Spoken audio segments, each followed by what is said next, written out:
Part 1. The Desperate Bargain. The morning sun barely warmed the cold ground when Alara stepped outside their small wooden house. Winter had been cruel this year, lasting much longer than anyone expected. She pulled her thin shawl tighter around her shoulders and walked toward the empty stable where their horse used to live. The stable felt so quiet now. Just 3 days ago, their old horse had collapsed in the field and never got up again. Her father had tried everything he could think of, but the animal was too weak from the harsh winter. Without a horse, they couldn't plow their small piece of land. Without plowing, they couldn't plant seeds for the coming season. Without crops, they would have nothing to eat or sell. Alara touched the wooden fence where the horse used to rest his big head. She remembered how gentle he was, always patient when she brushed his brown coat or fed him the last bits of grain they could spare. Now even those memories felt heavy with worry. "Alara, come inside," her father's voice called from the house. Thomas looked much older than his 45 years. The lines on his face had grown deeper since her mother died 2 winters ago.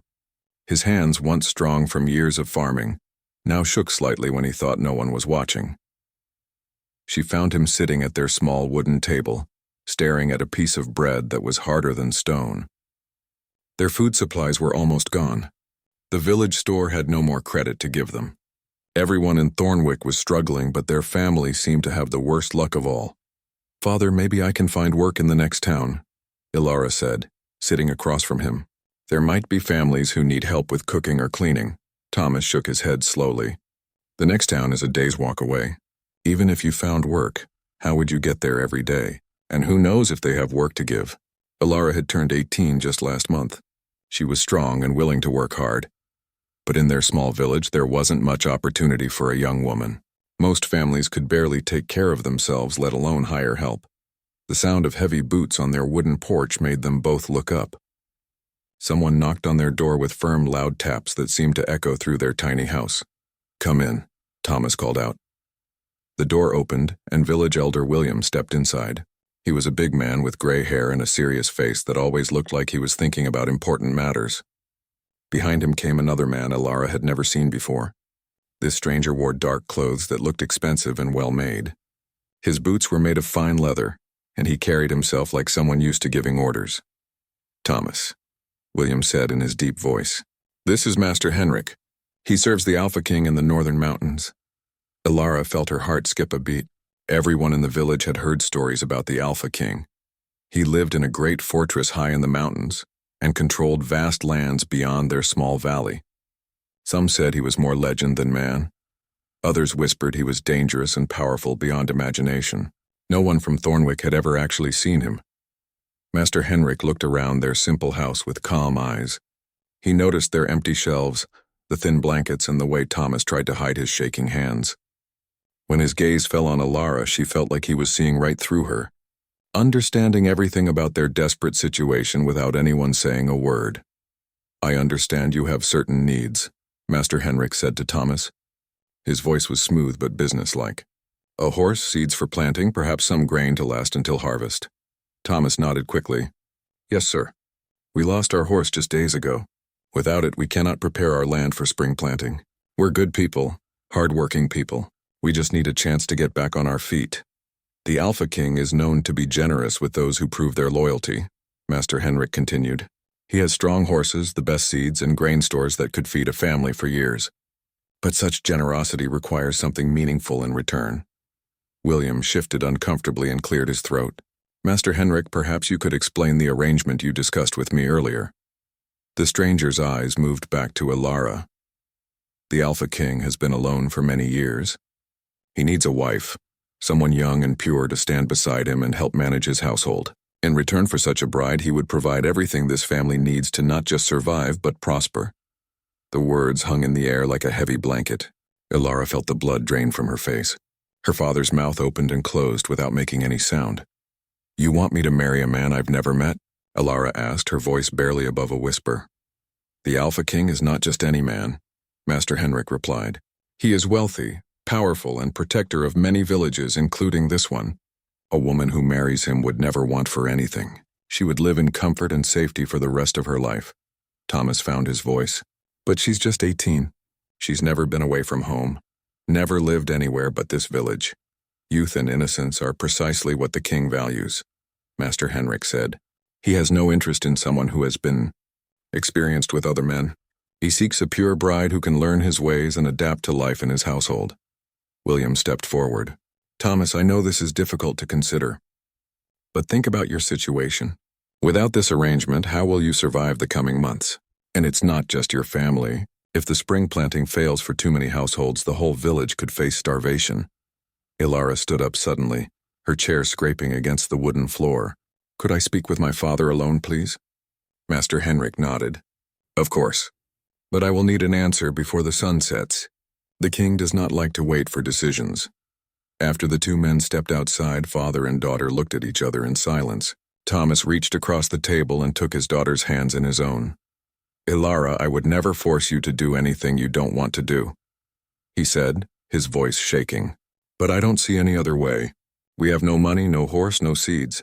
Even if I sold everything we own, it wouldn't be enough to buy what we need. Ilara squeezed her father's hands. She had been taking care of him more and more since her mother's death. She cooked their meals, mended their clothes, and tried to keep their spirits up when everything seemed hopeless. The thought of leaving him alone terrified her. What if this Alpha King is cruel? She asked. What if he treats me badly? Master Henrik seems to suggest he's an honorable man, Thomas replied, though his voice didn't sound completely convinced. And think about it, if he wanted to harm you, why would he bother with this formal arrangement? He could simply take what he wanted by force if he were truly evil. They sat together as the sun moved across the sky. Through their small window, they could see neighbors working in their own yards, probably facing similar struggles. Mrs. Chen was trying to fix a broken fence with wood that looked too rotten to hold together. Old Peter was digging in his garden with a shovel that had lost half its blade. Maybe this could help the whole village, Ilara said quietly. If the Alpha King is pleased with the arrangement, maybe he would protect Thornwick better. Maybe he would help other families too. Thomas squeezed her hands tighter.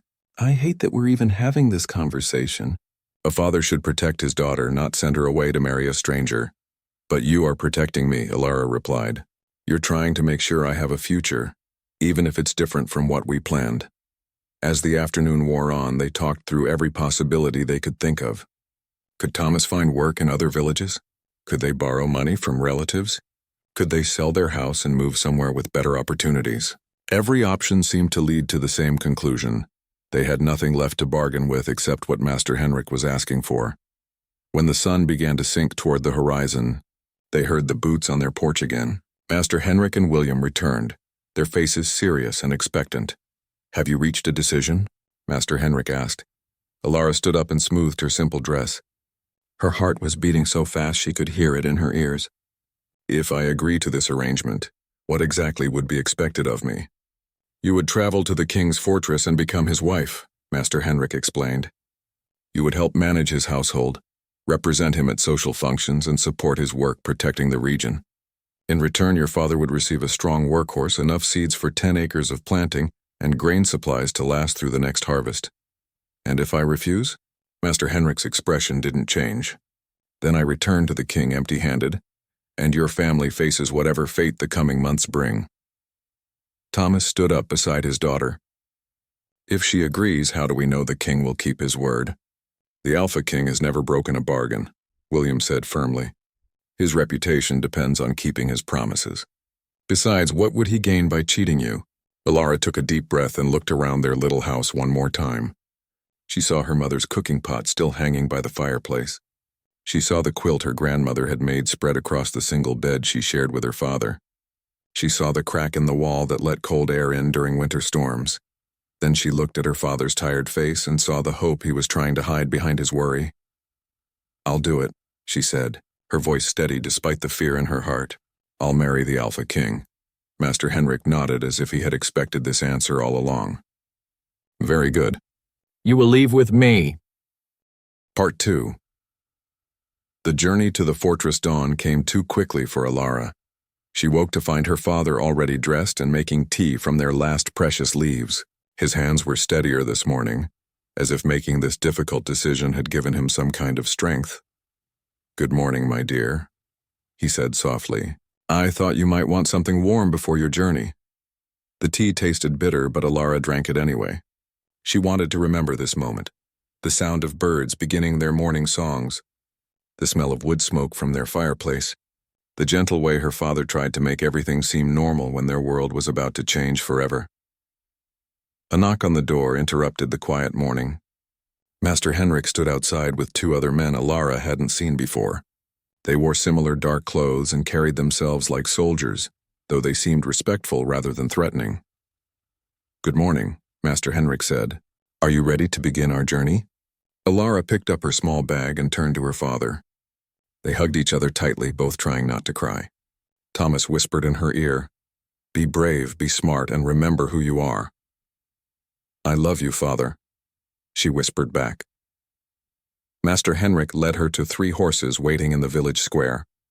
The animals were beautiful, much larger and stronger than any horse she'd ever seen in Thornwick. Their coats shone in the morning light, and their saddles were made of fine leather decorated with silver buckles. "Can you ride?" Master Henrik asked. "A little," Alara replied. The truth was she had only ridden their old farm horse a few times and never very far. "Don't worry. Moonbeam here is very gentle," said one of the other men.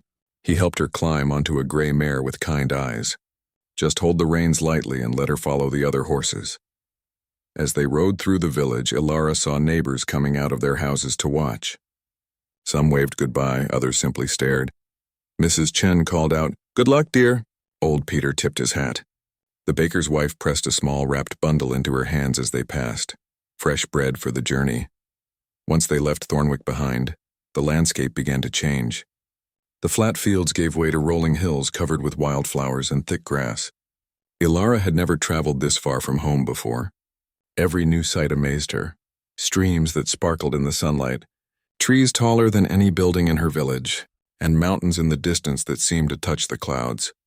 The man riding beside her introduced himself as Captain Reed. He had gray hair and laugh lines around his eyes that made him seem friendly despite his serious job. "Is this your first time leaving your village?" he asked. "Yes," Alara admitted. "I've never been anywhere else." "Is it very different where we're going?" Captain Reed smiled. "Very different, but not necessarily bad different. The mountains are beautiful, and the king's fortress is quite impressive." "You'll have everything you need there. What is he like?" Alara asked quietly. "The king, I mean. Is he kind?" Captain Reed was quiet for a moment, choosing his words carefully. "He's a good man who has had a difficult life. He carries heavy responsibilities, and sometimes that makes him seem stern. But he's fair and honorable. He's never hurt anyone who didn't deserve it."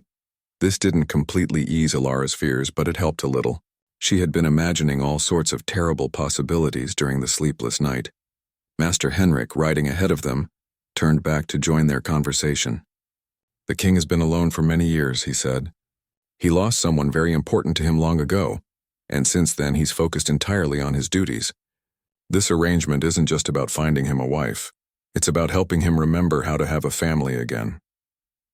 As the day wore on, the path became steeper and more difficult. They stopped several times to rest the horses and eat small meals from the supplies Master Henrik had brought. The food was better than anything Alara had eaten in months. Fresh meat, soft bread, and sweet fruit that must have cost more than her family spent on food in a week.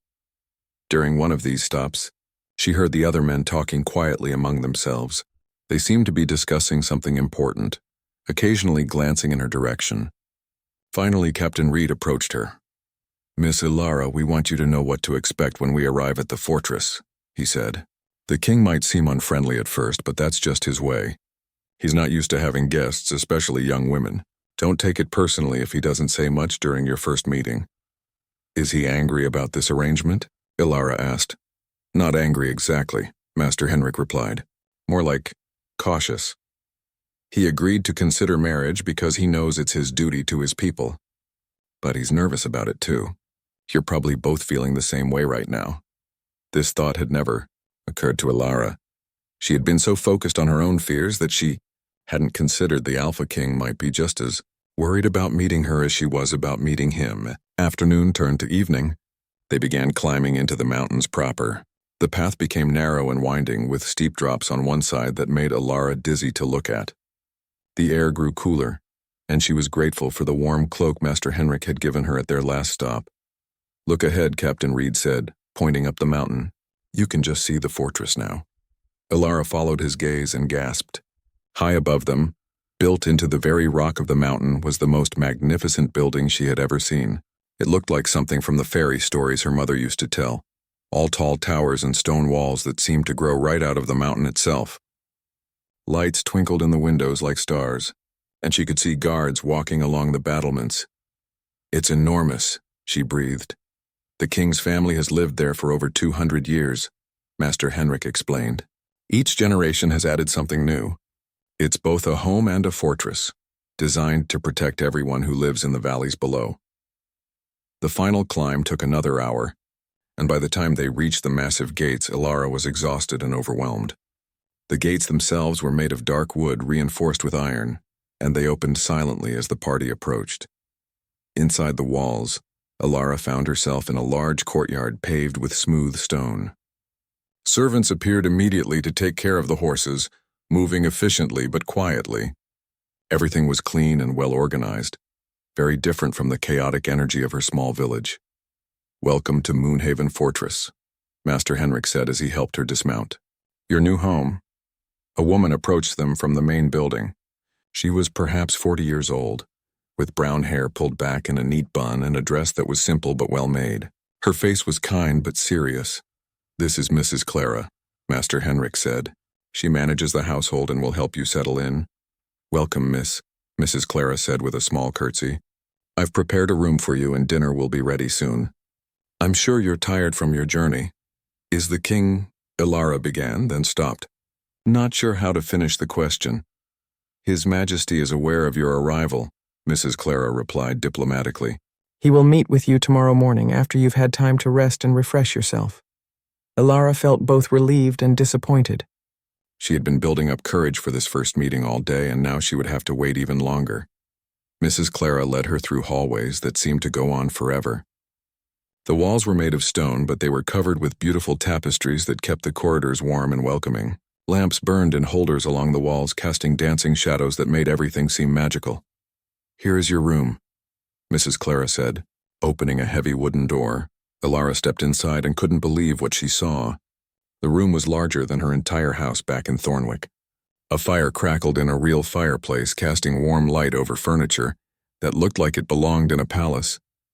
The bed was enormous, covered with soft blankets and more pillows than one person could possibly need. There was even a separate area with a large bathtub filled with steaming water. I thought you might like to wash after your journey, Mrs. Clara said. Clean clothes are laid out on the bed. When you're ready, just pull that cord by the fireplace and someone will come to escort you to dinner. After Mrs. Clara left, Alara stood in the middle of the room feeling completely out of place. Everything was so beautiful and expensive. What if she broke something? What if she didn't know how to behave properly in such a grand place? The hot bath helped calm her nerves. The water was scented with oils that smelled like flowers, and there were soft soaps that made her skin feel smoother than it ever had before. The clothes waiting for her were made of fine wool in a deep blue color, much nicer than anything she had ever owned. When she finally pulled the cord, a young maid appeared almost immediately. The girl looked about Alara's age and had a friendly smile. I'm Lucy, she said. I'll be helping you during your stay. Are you ready for dinner? I think so, Alara replied, though she felt far from ready for anything. Lucy led her to a dining room that was smaller than she had expected but still quite grand. A fire burned in another large fireplace, and the table was set with more plates and utensils than Alara knew what to do with.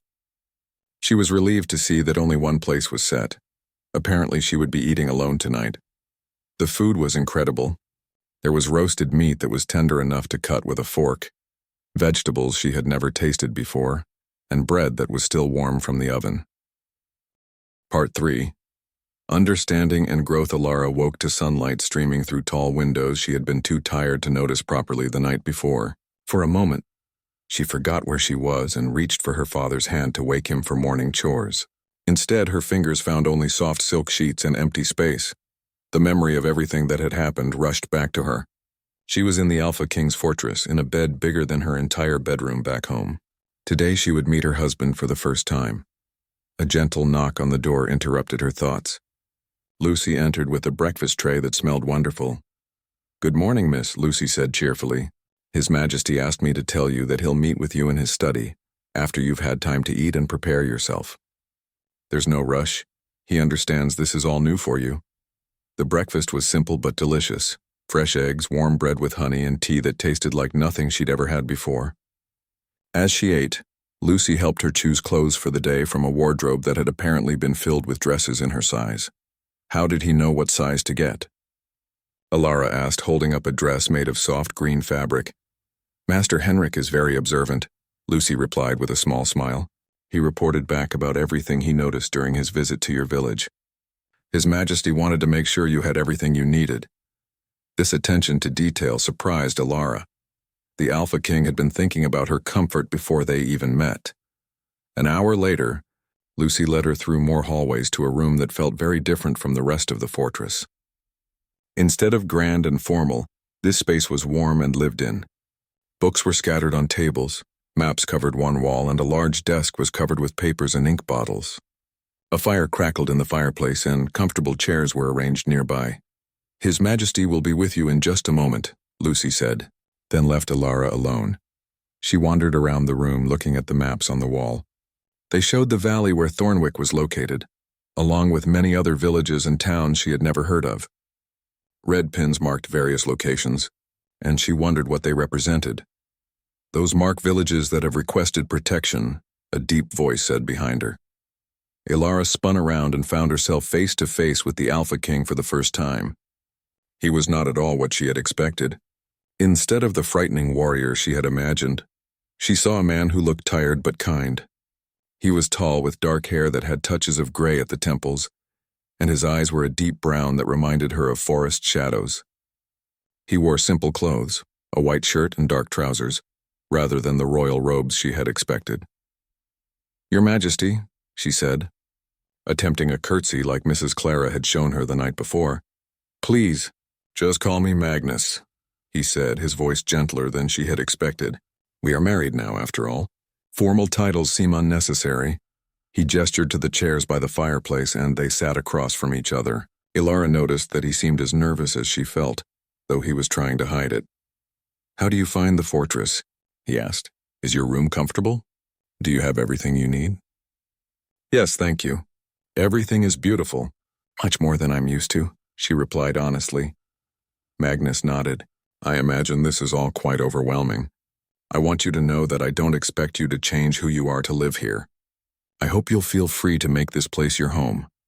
Thank you, Alara said, then gathered her courage to ask, What exactly do you expect from me? Master Henrik explained the arrangement, but I'm not sure what my duties will be. Magnus leaned back in his chair, seeming to consider his words carefully. I expect very little, honestly. Your presence here fulfills certain political necessities, but beyond that, you're free to live as you choose. Mrs. Clara can teach you about managing household affairs if you're interested, or you can spend your time reading, walking in the gardens. Whatever makes you happy. And you? Alara asked softly. What makes you happy? The question seemed to surprise him. He was quiet for so long that Alara worried she had said something wrong. Finally he spoke. I'm not sure I remember, he said quietly. For many years my only focus has been protecting the villages in my territory. I haven't thought much about happiness. That sounds lonely, Alara said before she could stop herself. Magnus looked at her sharply, but not with anger, more like surprise that someone had noticed. It has been, he admitted, but it seemed necessary. They talked for another hour about simpler things, her life in Thornwick, his responsibilities as king, the books in the library. Alara found that once her initial fear faded, Magnus was easy to talk to. He listened carefully to everything she said and asked thoughtful questions about her family and village. When their first meeting ended, Alara felt cautiously hopeful. Magnus wasn't the cold, frightening man she had feared. He seemed lonely and burdened by responsibility, but also kind and respectful. Over the following days, they began to develop a routine. They would have breakfast together in a small dining room that felt more comfortable than the formal one, where she had eaten alone that first night.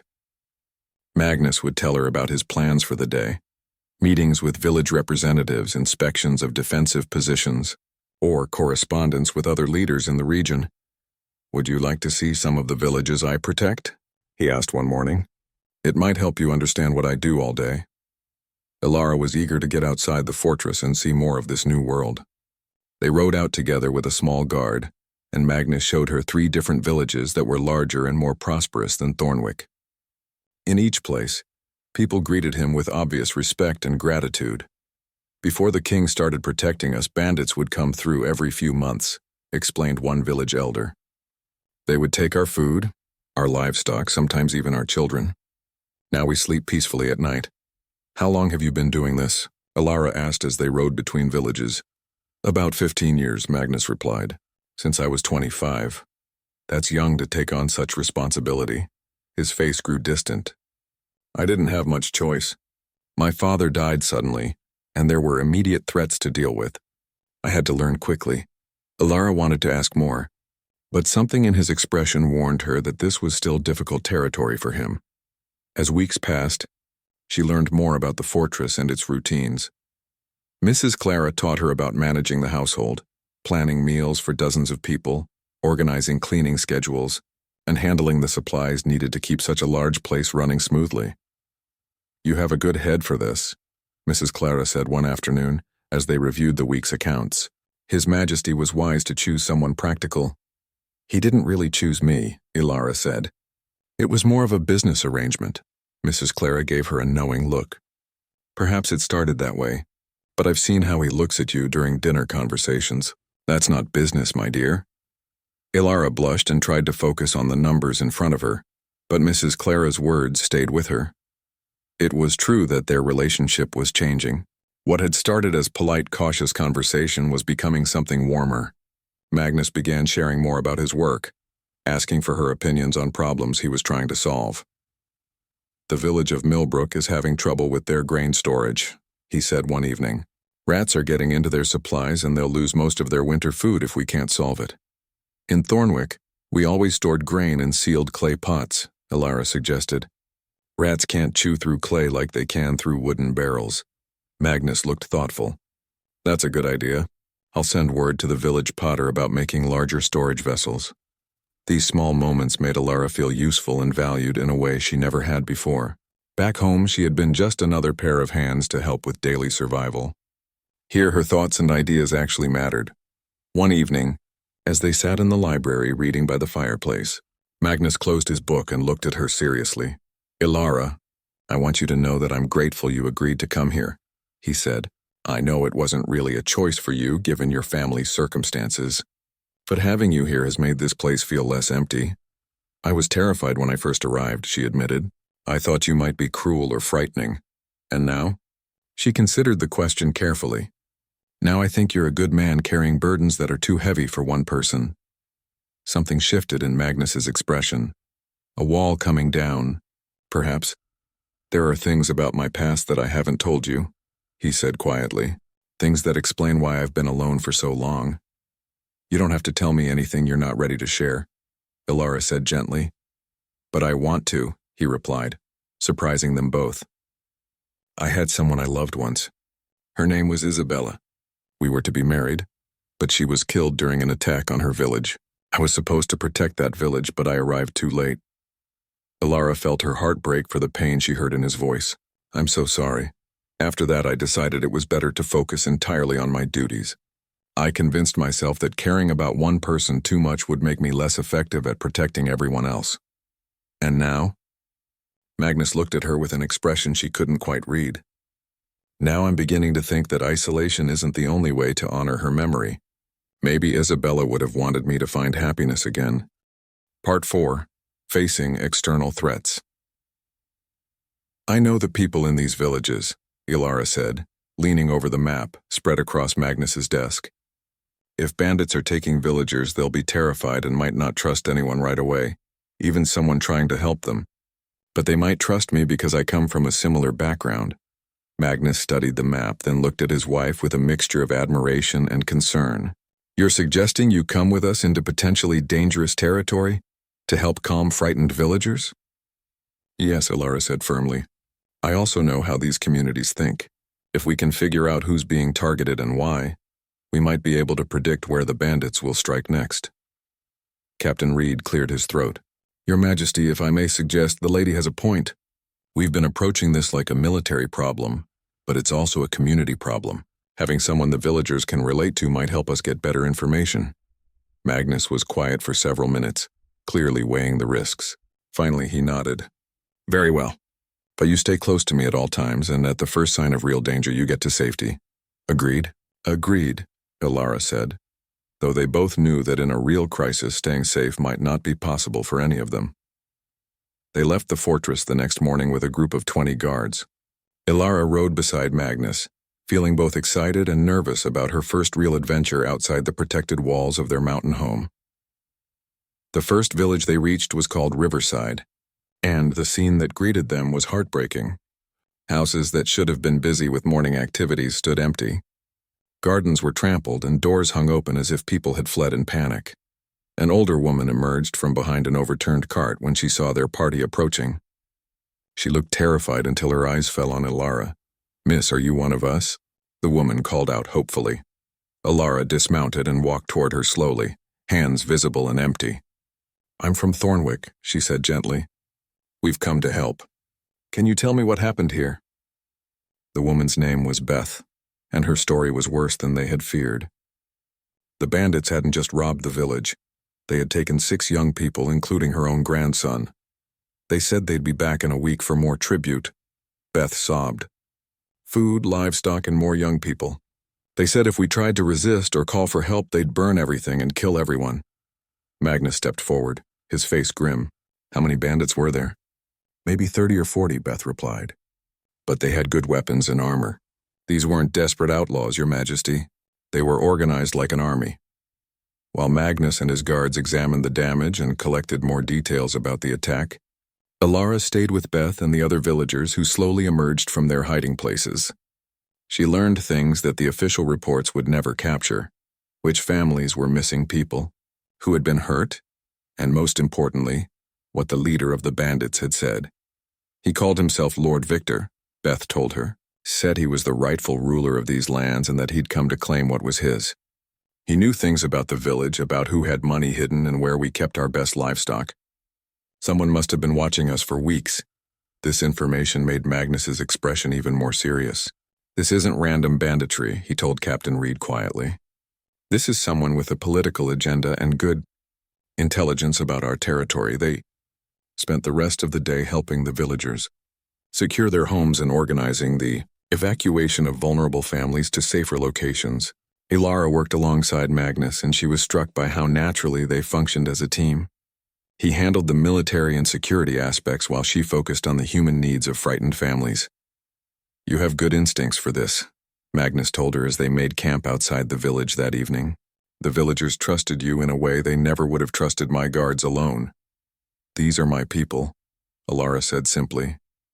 "I understand their fears because I've lived them." The next morning brought worse news. A messenger arrived from another village with reports of a similar attack. Then another messenger from a third village. The pattern was becoming clear.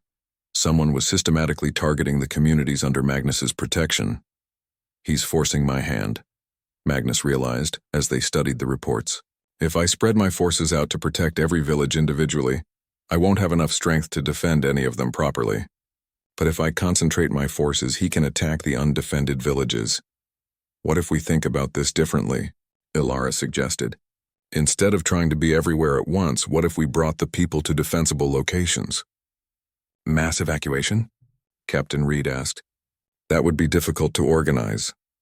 "Not evacuation," Ilara said, an idea forming in her mind. "Temporary relocation. Like when farmers bring their families to town during harvest season, but for safety instead of work." Magnus looked intrigued. "Go on." "There are 3 or 4 villages that have good natural defenses. Hills, rivers, stone buildings. What if we moved everyone from the vulnerable villages to these stronger locations temporarily? Then we could defend fewer places more effectively." "That could work," Magnus said slowly, "but it would require amazing coordination, and people would have to trust us enough to leave their homes." "Let me talk to them," Ilara said. "Village to village, family to family. If they hear the plan from someone like them instead of from soldiers, they might be more willing to consider it."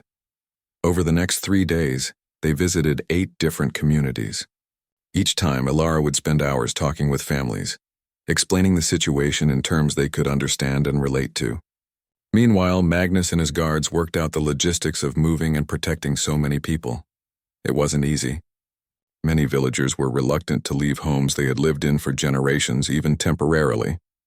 Some didn't trust that Magnus could protect them any better in a new location than in their own villages. But Alara's approach was working. She shared her own story, how she had been afraid to leave Thornwick but had found safety and purpose in her new life. She listened to their concerns and fears without judgment, and she helped them understand that this plan was about survival, not surrender. "We're not running away," she told a group of worried mothers in the village of Greendale. "We're choosing the battlefield. Instead of letting this victor person pick us off one by one, we're coming together to be stronger." By the end of the week, they had convinced 6 villages to participate in the temporary relocation plan. The coordination was massive, organizing wagons, supplies, temporary shelters, and security for hundreds of people moving along mountain roads. Alara threw herself into the work with energy she didn't know she possessed.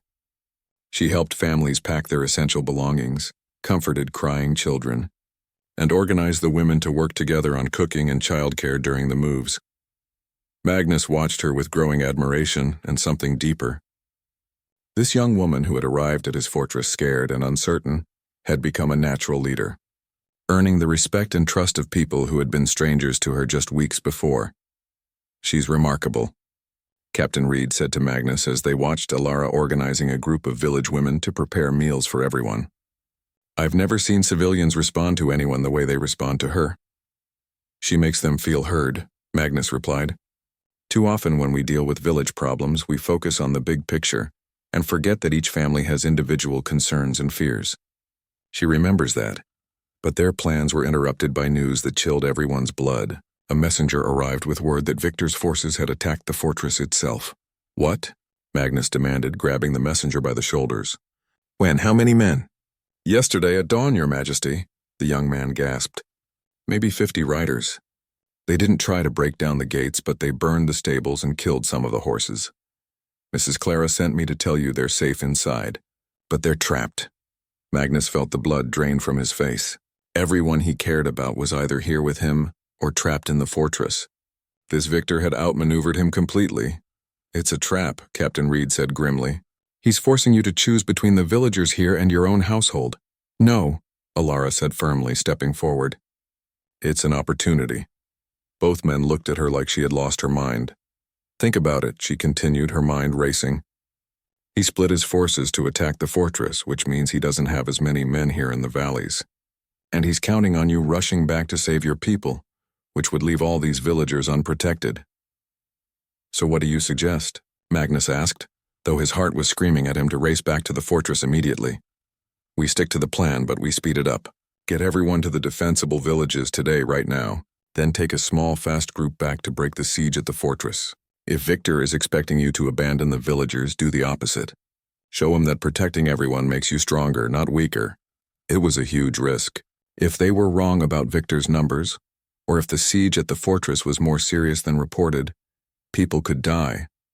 But as Magnus looked around at the hundreds of villagers who were trusting him to keep them safe, he realized Alara was right.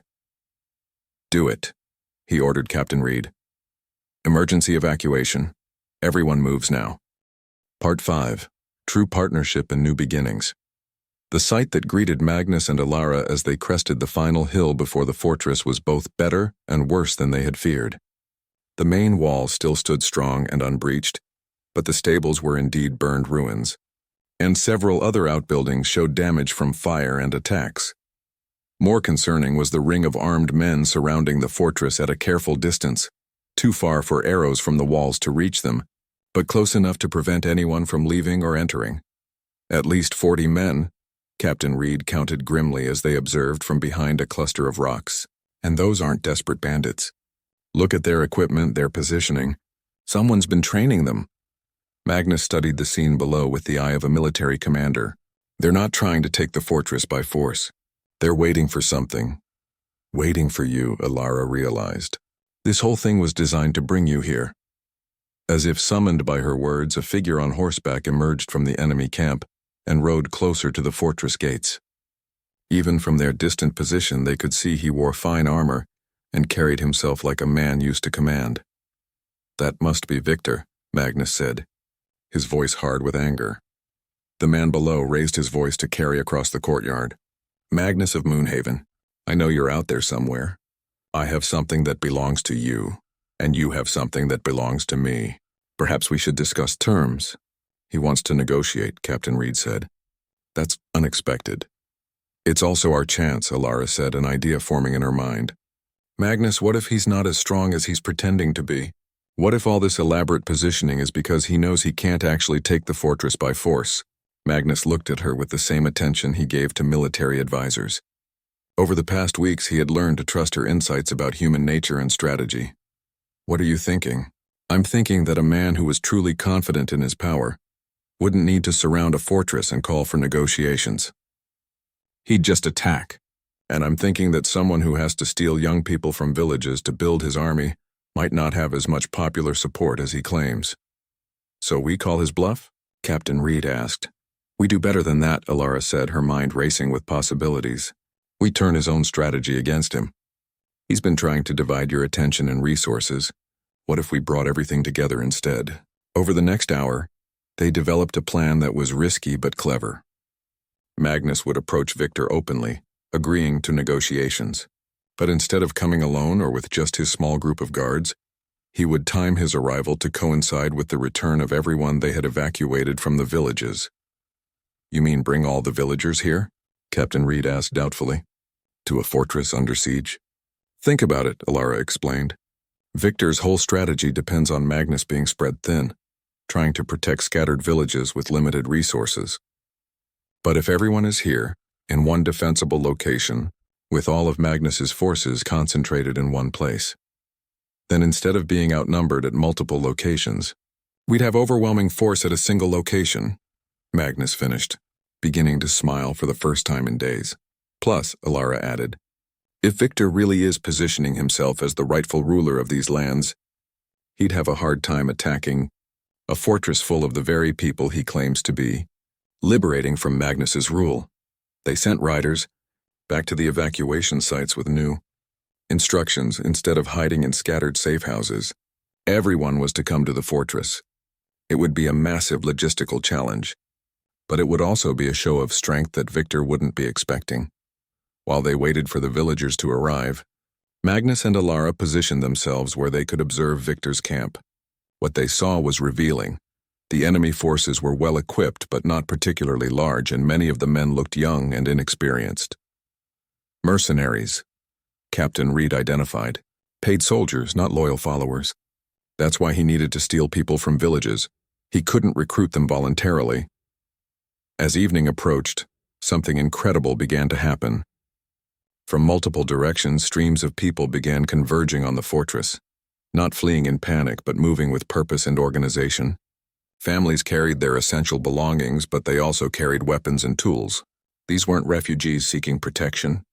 They were citizens coming to defend their home. Victor's forces seemed confused by this development. They had clearly expected Magnus to either abandon the villagers to save his fortress, or abandon the fortress to save the villagers. They hadn't planned for both groups to come together. "Magnificent," Magnus breathed, watching his people approach. "Look at them, Alara. They're not coming because they're forced to. They're coming because they choose to be here. They're coming because they trust you," Alara corrected, "and because they understand that this is their fight too, not just yours." As the sun set, Magnus finally rode out to meet Victor. But he wasn't alone. Alara rode beside him, along with Captain Reed and representatives from each of the villages. People Victor had expected to be cowering and hiding were instead standing openly beside their chosen leader. Victor was younger than Magnus, perhaps 30 years old, with the kind of polished appearance that spoke of privilege and ambition rather than hard-earned authority. When he saw the size of the group approaching, his confident expression faltered slightly. "I expected a more private conversation," Victor said, his voice carrying less certainty than it had from a distance. "These are my people," Magnus replied simply. "Anything you have to say to me, you can say to them as well." "Your people?" Victor's voice rose with indignation. These lands belong to my father and his father before him. You're nothing but a usurper who's convinced these simple folk to follow you through fear and manipulation." An old farmer named James stepped forward. Magnus recognized him from one of the villages they had evacuated. "With respect, sir," James said to Victor, "I've lived in these valleys for 60 years and I never heard of your family until this week. But I've seen what Lord Magnus has done to keep us safe, and I've seen how Lady Alara has worked alongside us like one of our own daughters." Other villagers began speaking up, sharing their own experiences of Magnus's protection and leadership. Victor's face grew redder with each testimony, clearly not having expected this level of public support. "Enough," Victor finally shouted. "I didn't come here to listen to speeches from peasants. Magnus, I offer you one chance to surrender peacefully. Leave these lands forever, and I'll allow your people to serve under my rule instead of dying in a pointless battle." "And what of the young people you've taken from their families?" Alara asked, her voice carrying clearly across the space between them. "Will they be returned safely to their homes?" Victor's eyes narrowed as he looked at her properly for the first time. "Ah yes, the famous bride. Bought and paid for like a prize mare. How does it feel to be property, girl?" The insult hit its mark, but not in the way Victor intended. Instead of crumbling with shame, Alara felt a surge of anger on behalf of every woman who had ever been dismissed or diminished by men like this. "I chose to come here," she said firmly. "I chose to stay, and I choose to stand with my husband against anyone who threatens our home and our people. That's not being property, that's being a partner." Magnus felt a surge of pride and love for this incredible woman beside him. She had transformed from a frightened girl into a true queen, not because of any title or ceremony, but because of her courage and compassion. "The young people you took will be returned immediately," Magnus said to Victor, his voice taking on the authority of absolute command. "Your forces will withdraw from these lands and never return. In exchange, I won't hunt you down and make you answer for the terror you've brought to innocent families." "You're hardly in a position to make demands," Victor snarled, but his voice lacked conviction. "Am I not?" Magnus gestured toward the fortress, where torches were now blazing from every window and tower. The walls were lined with defenders, not just his guards, but villagers who had chosen to stand and fight rather than submit to this would-be tyrant. Victor looked around and seemed to truly see his situation for the first time. His 40 mercenaries faced not just Magnus's trained guards, but hundreds of determined people defending their homes. Even worse for him, many of his own men were looking uncertain, clearly not having signed up to attack families and children. "This isn't over," Victor said, but he was already backing his horse away from the confrontation. "Yes, it is," Magnus replied calmly. "Return the people you took, withdraw your forces, and find some other place to pursue your ambitions. These lands are protected and these people are free." What followed was tense but ultimately anticlimactic. Victor's mercenaries, faced with overwhelming odds and a cause they didn't believe in, began deserting even before their leader gave the order to withdraw. By dawn, the enemy forces had melted away, leaving behind the kidnapped villagers and taking nothing but their wounded pride. The celebrations that followed lasted for 3 days. Families were reunited, communities came together, and everyone who had participated in the defense felt the deep satisfaction of having faced a threat together and prevailed.